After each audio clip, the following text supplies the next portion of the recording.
মানুষের জীবনটা না 3 প্রকার খাবারের সমন্বয়, কঠিন খাবার, তরল খাবার, বায়বীয় খাবার। আমরা যারা সায়েন্স পড়েছি তারা জানি পদার্থের 3 অবস্থা, কঠিন, তরল, বায়বীয়।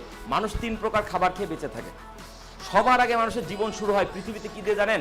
বাতাস দিয়ে। পৃথিবীতে মানব দেহ থেকে যখন মায়ের পেট থেকে বাচ্চা বেরিয়ে আসে, প্রথমে তাকে পিঠে থাবড় দিয়ে তার শ্বাস প্রশ্বাস চালু করা হয়। প্রথমে তার মুখের মধ্যে গোস্ত ভাত দেওয়া হয় না, বুঝেছেন? তার মানে আপনার পৃথিবীতে আসার পর আপনার প্রথম খাবার ছিল বাতাস। দ্বিতীয় খাবার হচ্ছে মায়ের বুকের দুধ, যেটা হচ্ছে তরল, 6 মাস এর উপরে চলে। এরপরে আসে শক্ত খাবার।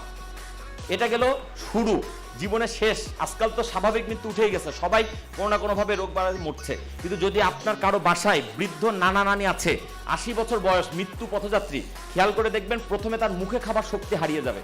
মানে সবার শেষে যেটা শুরু হয়েছিল সেটা সবার আগে সে হারিয়ে ফেলবে। তারপরে কিছুদিন পরে তবু সে বেঁচে থাকবে, পানি দেবেন মুখে, স্যালাইন দেবেন, ডাবের পানি দেবেন, খেয়ে বেঁচে থাকবে। কিছুদিন পরে মুখে সেটাও ঢুকবে না, এখানে ডাবের পানি দিলে পাশ দিয়ে বেরিয়ে যাবে, তখন বুঝবেন আরো সময় শেষ। তখনও কিন্তু তাকে ঘরে রাখবেন।